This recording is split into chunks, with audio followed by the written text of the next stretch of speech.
favor say aye. Aye. Any opposed? Motion carries. New business. Zoning ordinance change for case 6222M. This is in Frankfort Township. Amendment from A2 to R2 on Francis Road. Mike.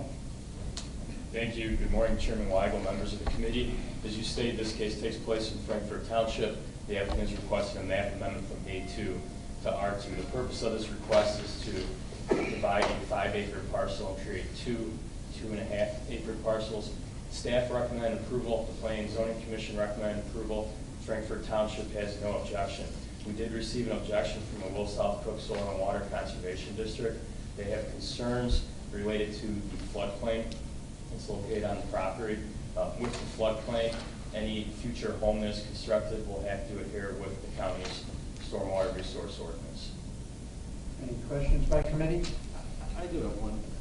There, at the bottom of that, I was reading the soil and water conservation. It says that they can be fined $27,500 a day if they build this. That simply would not be true. The applicant will have to get a building permit from the land use department. In conjunction with that building permit application, a site plan signed and sealed by an Illinois licensed professional engineer will be required, and our staff will review the site plan to ensure that the home is located at least 2 feet above the base flood elevation. Okay, so basically they'll build it. The house will have to be located outside. So this doesn't mean that. Okay. Why didn't they just explain that then in there? I'm not really positive what they're referring to in their letter. A letter of death or something. Anyway. I think what part of it was is that, you know, they put the objection, then they put the considerations in there, and then how you could build it. So they just want to make sure that the home is built properly. And Which like we you said, will ensure. And like you said, just they have to follow special things that a different home doesn't have to follow, because they're not in a 100-year floodplain with this and this is. So, yeah, I asked my husband, because he's on that committee, so I was like, what are they talking about here? So they was a good explanation. Any other comments? Are there any objections to this change? Let's have a motion to approve. A motion, second. All in favor say aye. Aye. Any opposed? Motion carries. Next item is pre-authorization to foreclose Highland Ridge South PUD.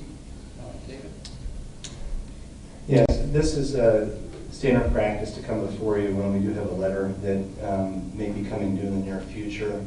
That gives us the ability to foreclose on it if indeed the developer either does not get an extension to complete the improvements. And again, our desire is for them to complete the improvements and not to foreclose on the property. So we'll be working towards that goal. Any questions or comments? Have a motion to approve? So moved. Motion, second. All in favor say aye. Aye. Any opposed? Motion carried. Other business? This is a waiver of a subdivision ordinance for Francis Road. Dave or Mike, you want to explain? Yes, thank you, Chairman Weigel. This relates to the zoning case that was just approved. The applicant is performing a minor subdivision to create those 2.5-acre parcels. The Will County subdivision ordinance requires that you connect to public sewer and water when those utilities are available within 1,320 feet. In this case, the utilities are within that distance. However, the Village of Frankfort has stated that there's no economic benefit to performing that utility hookup. So this is a waiver of the 2 requirements in the subdivision ordinance so that both properties can be served by private well and septic. Any questions or comments? We have a motion to approve. Second. Motion and a second. All in favor say aye. Aye. Any opposed? Motion carried. Next is the text amendment concerning outdoor lighting. David? Yes, this topic was before the committee approximately 1 month ago. We reviewed the text and directed the department to put it to public hearing, which we did at the last Planning and Zoning Commission meeting. There were no public comments at that commission meeting. The text itself is on 1 page, and The text amendment reinserts language that was in the prior version of the zoning ordinance. It deals with lighting in residential areas as well, that need to be shielded whenever possible to prevent light and glare spill over to adjacent property and abutting rights of way. This is to deal with situations where you might have neighbors that might be shining spotlights into neighbors' windows and you get complaints, and it gives us a little bit of ability to try to address those types of situations. And again, this language it's part of the text amendment, mirrors what was in the prior zoning ordinance being reinserted. It was removed in a comprehensive revision based upon the review process, public comments, and county board determination with regard to the matter. Any comments or questions? Yeah, I have a couple questions. Okay. In the legislation, it says lighting shall not create a hazard or nuisance, and it says should be shielded whenever possible. The word should is kind of an ambiguous word. It should be changed to may, because when you say should, it implies that they better do it. And it opens the door of somebody saying, well, I don't really want to do it. So you said I should, so what? So you need to change that language to may. And then I have another thing after you reply to that. With regard to should and may, those, and Matt, correct me if I'm wrong from a legal standpoint, both of those terms, they're both discretionary. They both have the same effect. It's either should or may, or if you want it mandatory, it has to be shall. Right, but when you say should, it implies that that's what you want. And if you say may, it leaves it open. If it says will, then you will do it. Should, Okay. means you should do it. You should be good, Steve. Doesn't mean Well, you have to. well, that leads into the other problem I have with this. Okay? What triggers a violation? The neighbor calling up and saying that there's a light shining in my window and I don't like it? Or is it so many lumens of light that's too much? We should be saying that you can't have a light more than so many lumens. Not that it's a nuisance. Well, the nuisance could be a 25-watt bulb because the neighbor don't like it. We need to have a measurement that triggers the violation, not just an arbitrary thing from the code enforcement officer. Mr. Music? I'm going to answer you, Steve, rather than Stan, because I've dealt with this for years. And I've dealt with neighbors shining lights on their neighbors. I've dealt with where rural and suburbia comes together, and people shine lights on the horse farm next door because they don't like the horses, whatever. And it absolutely, I know you're referring to, well, people have rights. Well, you don't have the right to shine lights on my house. You don't have the right to violate my property rights. And by the way, we need, and we never had a mechanism to say, quit shining the light, your spotlights, into your neighbor's bedroom. So I agree with you, Jim. Well, I'm just saying you should have this is what this does. a measurement. Just like we do on commercial. We say, you will keep the light on your property.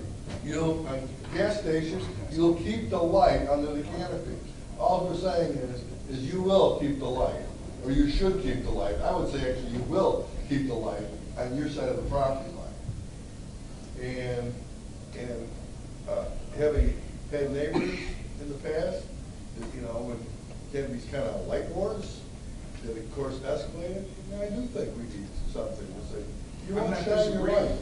To say that a 25-watt light bulb is going to annoy somebody, look, if it's on their property, within whatever we determine, slightly over the property line, I think that's reasonable. I mean, I'm really not understanding your point. The point is Your that point, you need a your point is saying, measurement. well, You can't you have should have the somebody. right to shine any light you want.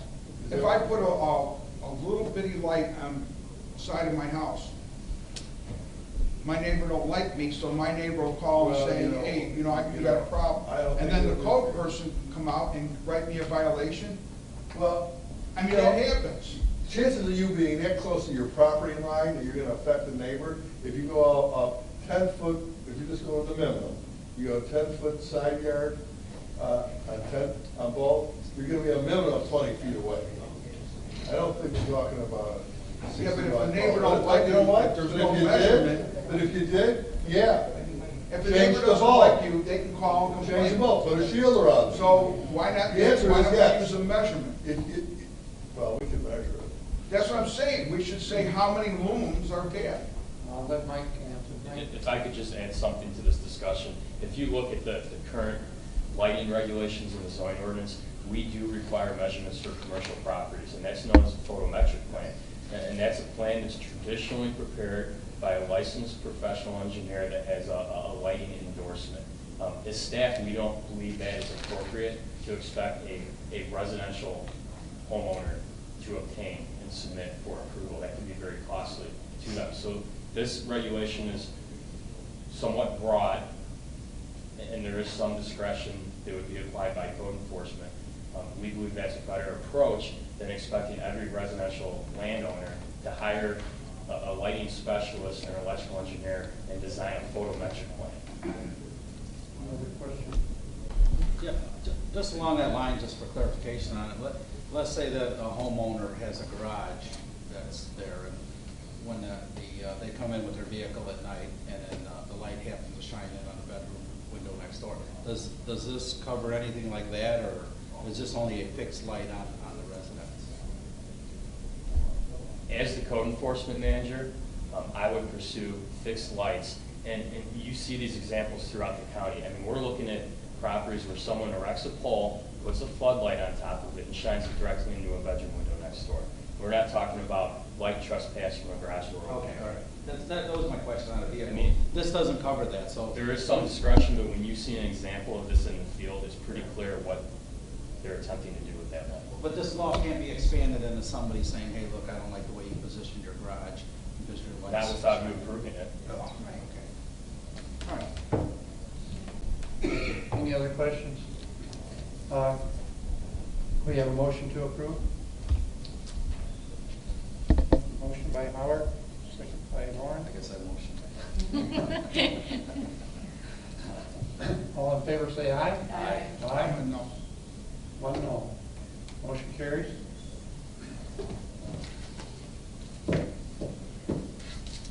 Next item, dynamic signs. David?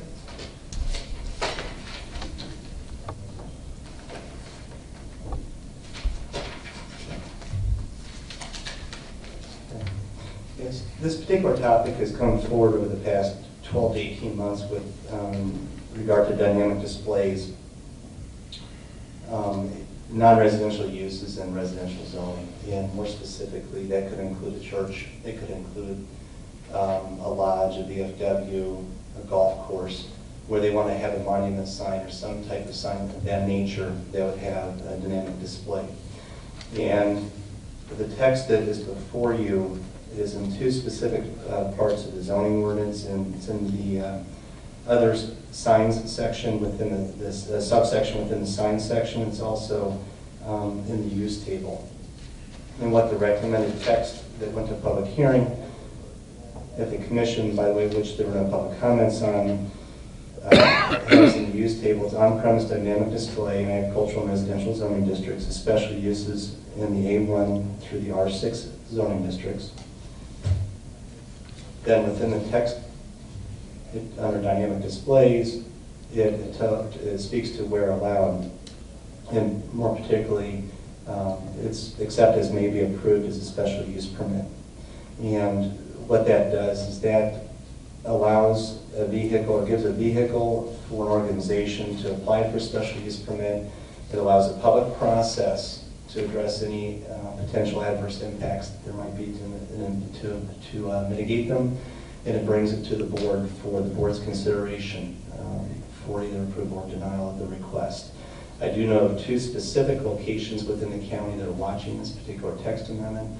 There's a VFW as well as a golf course that would like to pursue dynamic displays on their property. Any questions by committee? We have a motion to approve. Oh, I do have a question. Question? And so like the dynamic displays, is there like a time frame? I'm sorry, I didn't read everything, but is there like a time restriction as to? Oh, they need a special permit. Oh, okay, that's right. You said that before. There are, I mean, with regard to brightness and timing, there are some limitations that are already outlined within the zoning ordinance, but each particular request can be conditioned to address specific issues on the property, depending upon what comments we might receive with, through the public hearing or just even prior to the application process. Okay, good, thank you. We have a motion to approve. Motion. Second. All in favor say aye. Aye. Any opposed? Motion carried. Next item concerning the sprinkler requirements. I'm going to do a little intro of Owen before he proceeds on this by simply mentioning, just like these other ordinances, this committee referred those for public hearing to Planning and Zoning Commission. You were distributed the draft minutes of the last Planning and Zoning Commission meeting where this matter as well as the preceding two were heard. I just simply wanted to underscore to you for your reference that on page 9 of those draft minutes, item 16, there were some comments that were provided. So I just simply wanted to point that out to you. And now Owen, who I need to point out to you is our current acting chief building official, will give you a little background of this issue. Many of you are familiar with the background of the issue, but then we'll talk about what adoption of this particular ordinance language would accomplish, and then perhaps offer a few comments from a staff perspective on the utility and appropriateness of this particular amendment language and what we view that its impact might be. Good morning, committee members. This was concerning the Reichert property at 22629 143rd Street in Plainfield. They applied for a commercial storage building and at some point wanted to put a residential occupancy in the building. A special use permit from zoning will be required to allow for owner-occupied residential in a commercial building. All residential occupancies under the IBC require sprinklers for life safety. Former committee members requested new language to allow the owner-occupied residential occupancy without sprinklers. While this amendment was written to be fairly specific, modifying the section could possibly apply to other situations that were not intended, and amending the code in this manner reduces the safety and welfare of the resident occupants to less than the minimum standards of the code. Any questions by committee? How does this affect the Reichert property? What they want to do? Basically closing the door on them now? This is a provision to allow the property without sprinklers, to allow the residential occupancy in the commercial building without sprinklers. There's what was written was an exception to the code, and it has specific instances. Okay, so that's That's what you're voting on. okay, yes. And the reason why you're explaining this to us here now is just what? Oh, I'm just explaining the exception to the code Okay. to see if you wanted to extend it to approve it to send it out to full county board. Judy? So, but you had mentioned a concern that if this is in there, then possibly other situations could occur. Could you go over that again? Yeah, it's written to be fairly specific as far as square footage and the fact that high hazard materials could not be stored in a commercial building and it has to be owner occupied. And another provision is that it ceases to exist with the current owner. Okay. So, So the land, right. yes. So it's written fairly specific, but if somebody fell into that category, it could apply to something else, possibly. Like, what? Well, we tried to they tried to write it so it's case specific, but unforeseen things could come up in the future where it landed inside these parameters. So if we didn't do this, could we allow a special use permit or something like that? Would we, no? The background of this is that there are remaining zoning issues related to this property, which we'll address at some future point. But the applicant, before proceeding with that special use permit, wanted this matter related to sprinkling of the residential portion of this otherwise commercial building to be addressed.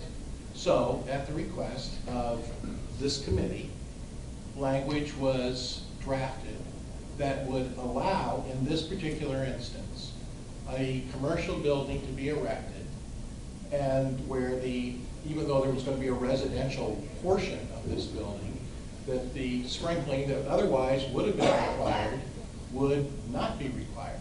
We tried to tailor it to cover this specific instance, but I think what Owen's suggesting is that and we know the plans of Reichert, we know the setting of that building, we know the probable contents and so on, and consequently, one might feel sort of relaxed about, well, we could let it go in this particular situation, it's pretty targeted to this. What Owen is saying is that by writing it into the law, it's conceivable that some other type of property that was a similar configuration in that it was a commercial building wanting to have a residential unit within it might say, well, you let us do it there, why can't we do it here? And we might not feel as comfortable with that because they might have different materials that they were handling in the commercial building or things of that nature. So in essence, what's happening here is there's been a clear intent on the part of this committee with prior membership on the committee to move forward in such a way that would make this possible at this particular location. We just feel, having gone through the public hearing process and all of that at this stage, we're obliged to give you our staff recommendation of this is what adoption of this will accomplish, and if that's what you want to accomplish, you're the policymakers. But we feel obliged to tell you that we think that it might not be the most prudent policy to adopt. Okay, so but you said that you have restrictions in there as to what they could put in the other part, the commercial part of the building? Yes, high hazard materials could not be placed in the commercial part.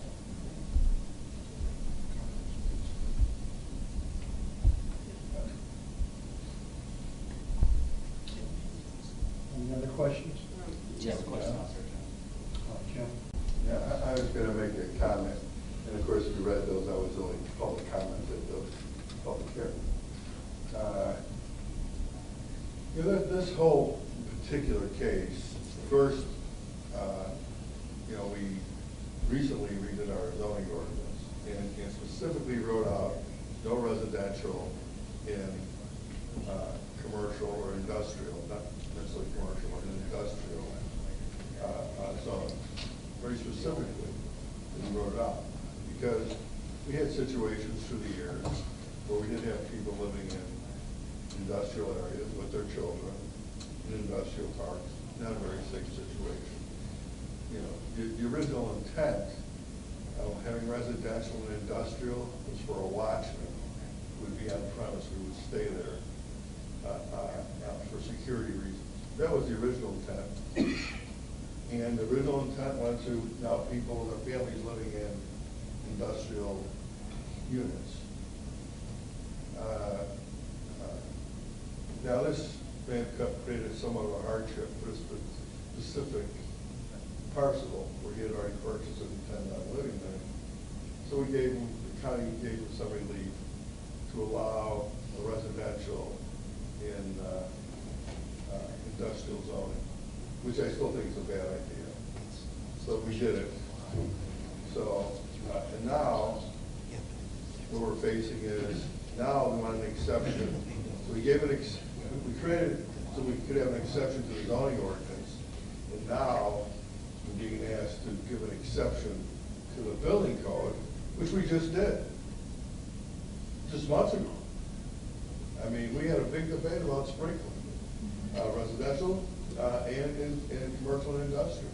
We made it clear, well, if you were in industrial zoning or industrial building, you were going to have to sprinkle. If you were in residential, you did not have to sprinkle. It was your option. I think this is dangerous. If you think it's going to stay specific to this, it will not. Some smart young attorney like Reagan will come along and say, you cannot deny my client. This basically meets your precedent of allowing it in the past. So I really, in my view, I don't think it's smart. I know this will put some added expense on the person, but this is all it is. This is about somebody saving money versus looking at really the public safety and health of people who may live in these buildings. So I think it's a bad idea to relax that code, that whatever it was, 6-7 months ago, we just adopted and had a lot of discussion on this subject, by the way. So, you know, I would, you know, I give my vote, I guess, at the board. I will be a no vote, and I will also try to explain why I think that this is a bad idea. But keep in mind, this is just so a person doesn't have to go through the expense. You know, some things are more expensive. If you want to be in an industrial area, residential, go through the expense. Right? Well, and I think that's what my concern is. My concern is always creating law for just one person. Yeah. Two, again, looking at the whole saving and expense rather than somebody having 2 property tax bills. They're living in the same property where their business is too. You have to look at it as this is a savings and not saving on, you know, certain bills that are being paid, but taxes that are being paid, but then also a savings on the sprinkler as well. So those are my 2 concerns. Darren, I know you're here. This is your district. I didn't know if you have anything to say on that. I do. The language that's before the committee today is actually, I think, proposed last month and approved. I believe this is the second time that this is coming up before this committee. I think everybody's familiar with the Reichert property. You know, this language is very specific. Could someone fall into the exact specifics of this language? Absolutely. And it would actually be very difficult to do, in my opinion. You'd have to start from the beginning and say, hey, this is what our plan is. Regarding the Reichert property, this property was purchased 10 years ago with the intent to live in at a future date, okay? Granted, I do agree with Mr. Paddock that there's still lots of issues on this property that need to be taken care of. I do agree with Mr. Mustis that the code was changed, sprinkler systems are required, but that was all after the initial purchase of the property. We have made changes over the last 10 years to ordinances on properties that were purchased. In this specific example, purchased it 10 years ago. Ordinances have changed. We are now saying, hey, we want you now to abide by this new ordinance on a property that you purchased 10 years ago that didn't have ordinances attached to it at that particular time. These are expensive, these sprinkler systems. So, you know, I would go back to say that this particular ordinance that was put forth was approved last month. I'm not sure. I understand why the land... It was approved to go to hearing. Approved to go to hearing, okay. I understand why you would come before us today and give us your recommendation and state that, hey, you could be opening up a can of worms there. Our recommendation would be not to do that. However, since the Reichert incident has started, on a personal level, you know, the husband is now just, it's a widow that's there in this particular property. She is trying to complete the job that was started by her husband. And so if I feel that for the board to, at the last moment here, say, hey, by the way, we're not comfortable with the language now that we've gotten you this far, and we're going to stop this, it just wouldn't be the right thing to do at this time. I think we've been trying to work. When the husband was with us, we've been trying to work with him all along. Now the husband's not here today, and now the committee says, oh, by the way, the language we don't like. It just doesn't seem right to me if that's what the committee's intention is. I have to agree with Mr. Benefel on this. Basically, the owners came to us, and we were not, there was options that weren't available to them at that point in time. And then what we did is basically we explained, okay, here's what you need to do. They fulfilled all that. They went through it. And for us this late in the game to say, hey, look, by the way, we got you on a technicality because we're afraid that we're gonna allow you to do something. And then that could allow somebody else in the future to do something that we might not agree with. I think basically there's an ethical problem with this, us doing that, changing the rules after the fact. Now, I followed this from the very beginning. Basically, that industrial setting is not your typical industrial setting. It's more like a parkland setting. And basically, my understanding is they were collectors of different things, antiques, that kind of stuff like that, like an American Pickers Dream or whatever, facility is what they had going there. And I think that we run in these unique situations, and I think sometimes the law has to be tailored to allow that uniqueness, because basically that's what we're founded on, is, everybody's different.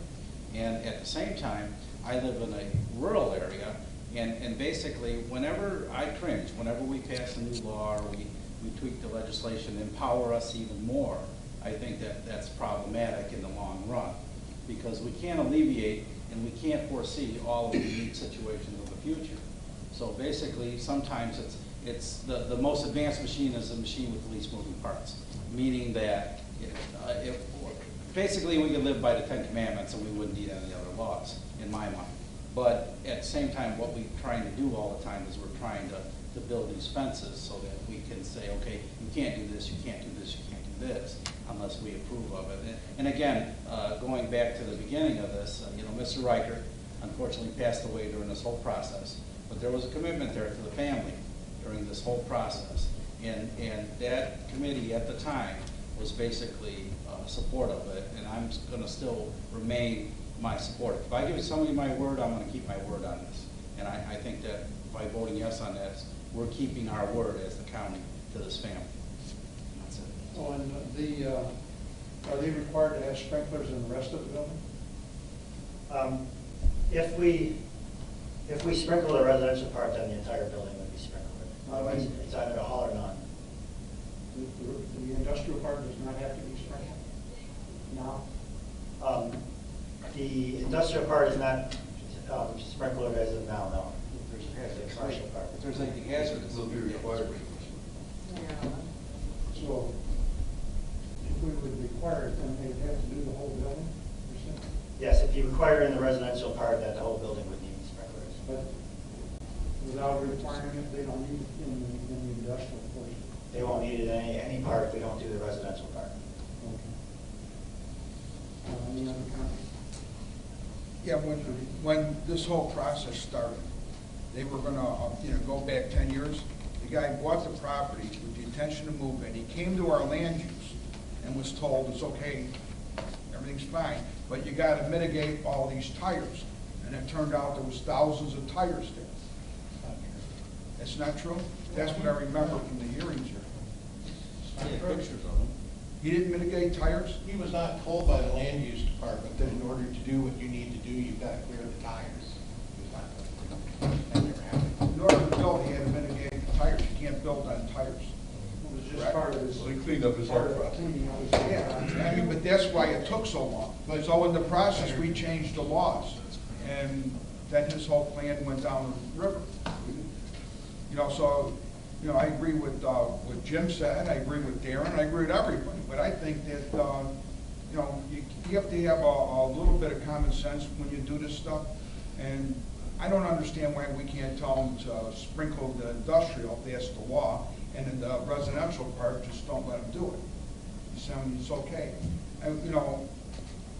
I came to every one of these meetings, and I was under the impression they had to sprinkle the industrial part. And I'm not a favor, I don't like sprinklers, because I think there's a cheaper way of doing it without sprinklers. You could build cinder block walls 3 foot above the roofs and make all the rooms fireproof and not need sprinklers. But we won't go into it. But, Probably costs more money. huh? They'd probably be more expensive. I just had to mention that, because sprinklers is just, to me, it's the way firemen get a part-time job. But, He lays brick on the side too. So. Yeah. I don't like brick. But you know what, I think that in this case, we've already said that they should move forward. And I think that we should just stick to what we said. Judy? You have a comment? Okay, so I wasn't part of this group for a long time now, So when they built this building new, is what they did? Building's been there for. They applied for a permit in June of 2013 for a commercial storage building. And then at some part during the process, they wanted to put a residential occupancy in the building. Okay. And we they don't- started without a permit. They started without a permit. Right. They started with The residential. residential renovation Right. was undertaken Purchase the without property though, we didn't have any laws prohibiting them to do what they were going to Well, do. you can never, whether that's true or not, Mr. Howard, you still need a building permit to initiate. They had submitted drawings for a commercial building to get a commercial permit. Then without amending that permit, they started to construct a residential unit within that building that was not according to the plan. So that's what I'm referring to, in that that particular construction activity was undertaken without permit with respect to the issue of the building code. You know, the fundamental question about whether they could have a residential unit within a commercial building pertains to the provisions of the zoning code. It's prior Prior to to that. the zoning code, Yeah. you required a special use to have a resident in a commercial property. So even though it was allowed under the old, it still required a special use. And we changed it when they, So we changed it from special use from the time they to purchased it, prohibiting it. when they applied. And even when we they, changed it. even when they purchased it, they would have had to still come to the county for a special use for residential and industrial and commercial property. So they did not do that, you know. And when people create their own hardship, I'm not quite as sympathetic. And I might also add, so that you penalize the events, they're just not in that order. I mean, it's not, well, they bought this property 10 years ago, and, you know, the ordinance changed. Well, by the way, that happens all the time. It happens to everybody. You want to sit on a property, you got to do it as current. You know, we grandfathered everybody in, and anybody that had zoning prior to 1947, before there was a zoning ordinance in this county, you could do anything you want. You want to use that lot. You know, and my recollection, and I wasn't on the committee, so Bob, maybe you can enlighten me. The initial request was never to bypass any of the codes. It was to create, to allow within the zoning ordinance, them to have a residential unit, to have a residence in a commercial building. You know, so when we said, well, we made promises, or there was, I don't recall anybody saying, oh, by the way, we're now going to relax the zoning code, the building codes for you too. I mean, it just didn't happen that way. So, I'm not gonna be argumentative, I'm just saying that, you know, I just want people to know, it's not like they came and they said, we relax the zoning ordinance so we can have a residence here. They never said, oh, by the way, can you relax the building codes for us too? So what promises were made in relation to the building codes? It didn't happen in an open session, I can tell you that. Any other comments by committee? Judy? So beforehand, because I know somebody who lives in Kankakee County, he had a business and he has a home next to it. Now whether it's sprinklers or not, I don't Next to know. it. Well, no, it was like a big, pole, like a metal building. A few years ago, you go to LaSalle County, you didn't have any building codes or ordinances, you do anything you want. But I'm just saying, it worked really well. It worked well for him because he had an automotive place and he was single, lived there. And I thought it worked well, he didn't have kids. Okay. So for somebody now, the way the code is, if it's an industrial building, which may not necessarily be in an industrial park, they can or they cannot put a home in. What they can do under the current code, post this recent amendment, is that they could file for special use, which will still have to happen in this instance, regardless of what you do with respect to this amendment to the building code. They will still have to go through the special use permit process. But there are substantial costs associated with that, and understandably, the applicant didn't want to put out the application for the special use permit process until such time as this matter could be resolved of the sprinkler. So they are waiting for the resolution of this issue. And I won't speak for them, but I'll make an assumption here, and it's only an assumption, that if they were required to do sprinkling, they may reevaluate whether they want to go forward with the project at all. But since they have been pushing for this particular amendment, one would assume that if it passes, they will then go to the next stage, which will be to actually file for a special use permit, because we can't issue a building permit until the zoning is in place. What if we do that, and then they don't build, now you got this on this. So do they, this on the books. what is the building like right now? Is it there, is it a shell? Is it- Why don't you describe the structure? It's a pole barn. It's your typical wood construction with metal roof and metal sides pole barn. But they currently do not reside there. Oh, they currently do not? No, they do not. Darren? I've gone out to look at the property, and it's not what you would say is your typical commercial industrial park. I mean, when it's out in the middle of nowhere, quite honestly. It's surrounded by woods largely, I think, across the street, and the building is set off the street quite a bit, I would say. You guys may know, 400 or 500 feet off the street, off the main road, which the main road is only traveled by anybody that's intending to get there, because it's off of 126, I believe that is. So it really is a nice area. Yes, the Reicherts were collectors of Coca-Cola products. When you walk around their property, it's actually very nicely done. You know, Jim brought up a word, hardship, and hardships is really what has been the push on this particular issue. You know, the Reicherts have been long-standing residents of Plainfield for a long time, fell on hardships, had a difficult time with the whole new rebuilding of downtown Plainfield. And so with the purchase of the property 10 years prior, it was their intention to move there. However, I think it was around 2009, 2010, whenever that whole new building process in downtown Plainfield took place, their business downtown pretty much was shut down. So hardships is what has pushed them into trying to turn this into their new residency. You know, one of the things that regarding this resolution is it sunsets. Yes. It sunsets once she ceases to own the property.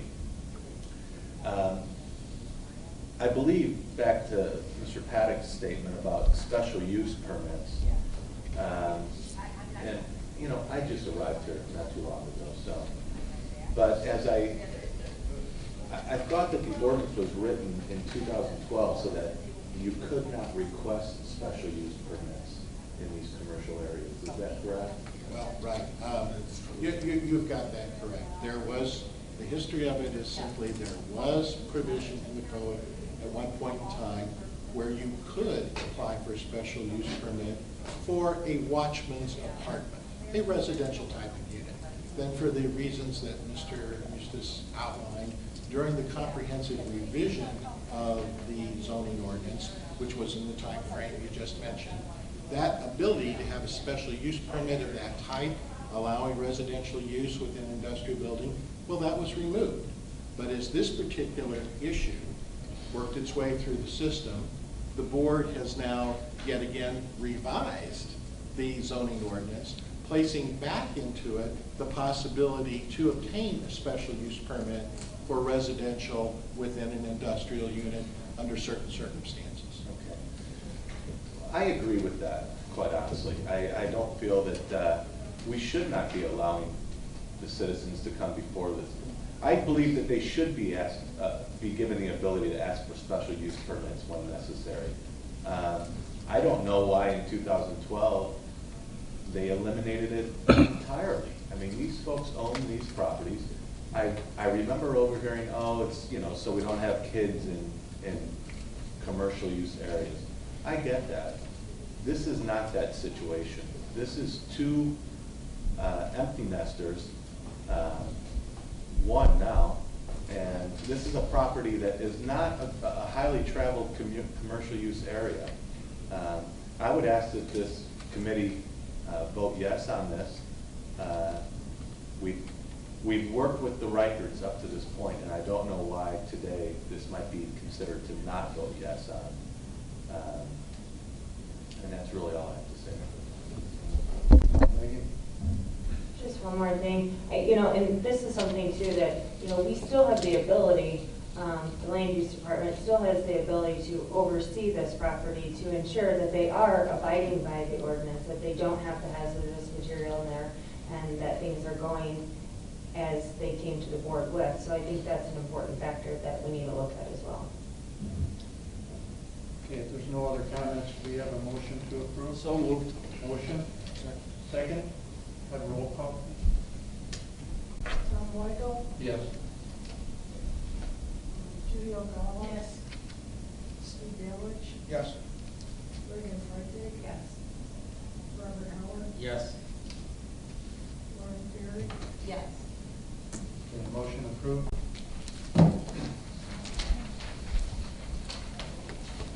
Next item is request for refund zoning fees. David? Yes, Mr. Chairman, this was a special use permit for a truck terminal that Mr. Stack applied to the county for. They did proceed through the application process, through staff review, including site visit, staff report preparation, and presentation of the commission. It did go through the commission, but prior to being scheduled for the Land Use and Development Committee, Mr. Stack withdrew his petition. The property apparently did not appraise out for his loan, and therefore he was not able to proceed. And because of that, he has requested a refund of the zoning fee in the amount of $2,500. Now, with the committee, you have three options, I guess. One is to recommend to the board that he have a full refund, recommend the board they not receive any refund, or you could ask the staff to revisit the case and try to determine what percent of that particular fee was used in the process with the refund or the remainder.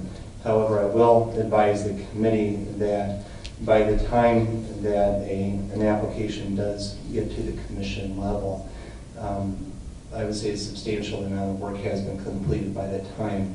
The remaining process after the commission level is committee and board, which essentially is, from an expense perspective, is the staff time with meeting attendance and potential minimal amount of paperwork. Most of the work has been completed up to that point in time. Any questions by committee? We have a motion to approve, and if you don't want it, we'll vote no. Motion? What's the motion? To approve the refund. Oh, okay.